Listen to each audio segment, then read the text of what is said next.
po mga kababayan, ma'am sir. This is Jam the Philippine channel ng inyong pong lingkod. So today is October 22, 2025 at tayo ngayon ang papunta dyan sa may block sa may Regalado Highway, North Fairview, Novaliches, Quezon City, at dadalhin po natin dyan sa may Tower 3 Vine Residences, Quirino Highway, Premier Street, Novaliches Compound, Quezon City pa rin. Okay, so magbabalik po tayo mamaya konti pag nakuha na po natin sila. Disclaimer naman po, ang content po natin ay kalsada at hindi ang passenger. Kaya nga naman, sakali man po na may marinig kayo mga pangalan ng lugar, pangalan ng tao, pangalan ng organizations, government o private man yan, ay wala pong kinalaman ang channel nito at wala pong pinapatungkulan. Lahat po ng pinag-uusapan dito ay pawang dito lamang po yan sa loob at wala pong pinapatungkulan sa labas. Okay po? So magbabalik po tayo mamayang konti pag nakuha na po natin itong ating susunod na misyon. At samantalang tayo ay papunta doon, makinig muna tayo ng mga nagbabagong balita at mga talakayan. Okay ba yan? Ayaw na rin okay naman. Oo ko ha. Immunity na ngayon. Una-unahan lang po yun ha. Isa kasi may mga nauuna naman pero mali ang sagot. Kagaya kahapon, ang daming nagpadala pero hindi po talaga lahat tama. Nagkamali. Kaya kung mapapansin nyo, talagang doon po sa mga kasagutan, doon din natin matututunan, ay ganun pala yun. Diba po kasi yung may marble tahipo ng fuel source natin, nakikita nyo parang maliliit na hipla o tasa ng lapis. Ang tanong natin yan, diba kahapon saan ang galing yan? Ang iba sumagot sa dahon. Marami ang dahon hindi po inner part po yan. Galing doon sa pinakaloob na bahagi na balat ng punong kahoy ng Tahibo tree, Lapati tree, na inaangkat natin sa Brazil. So inner part, nandun sa loob ng pinakapuno yung ating iniinom na yan, na nilipit para pag nilaga mo, madali mo makuha yung kata. Kaya nga po maganda. Kasi diba, ang parte ng punong kahoy, ang nananalayta yung sustansya na doon sa pinakaloob ng tinatawag na phloem. Yung pinakaano niya, pinakakatawan ng puno yan, pero sa loob dapat. Ganyan ang magandang bahagi po na nakukuha na natin ng isa. Kung gustong iniinom natin siya ang tahibo. Galing po sa pinakaloob na balat po niya, na parte na bahagi ng puno. Kaya talagang malaking tulong. So, ngayon, kapag may tanong kayo sa kalusugan, ganito lang po ang gawin.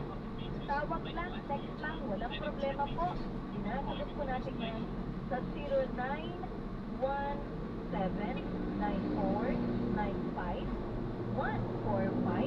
at saka 0921-216. May mga pagkakataon namin, paano ng baklaran, hindi natin nakakalimutan. Day of baklaran o kayo, Thursday pa. O yan, ingat sa biyahe. Lalo sa Maynila, umulan ha. O yung payong nyo. Dito rin yata may mga portions ng QC na inuulan.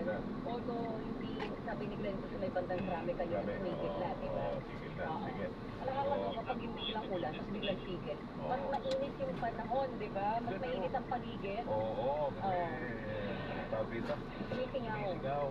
Yun daw ay wag mo ipapaamoy sa bata. Yung singaw na lupa. Yun ang simula ng kung ano yan, sipon. Ano ba? Kapag. Pag nasingot mo yung tapos mo. So yung alimuho man tawag sa amin. Tapos makakakuyo-huyo ng lalamunan. Ano ba yun? Pumasok na mamaya. May mga eskwelahan na minamandado yung Christmas pa lang.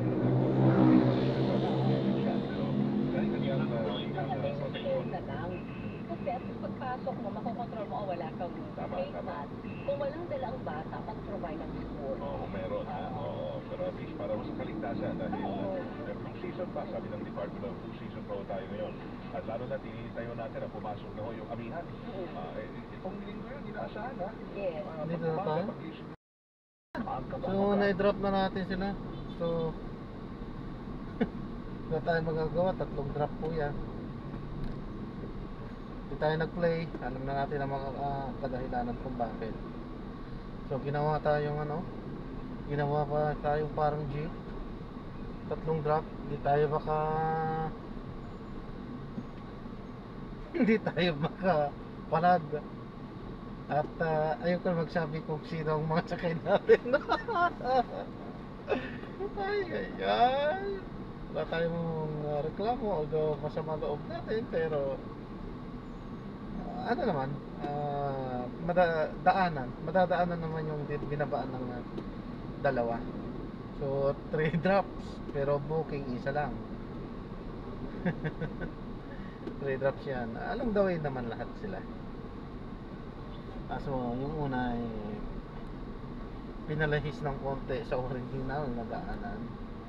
Ayos lang naman din dahil naka-list din sa traffic. Ayan, so hindi tayo sa Novaliches at nag-off tayo. At ayaw natin dito, medyo may katrafikan dito.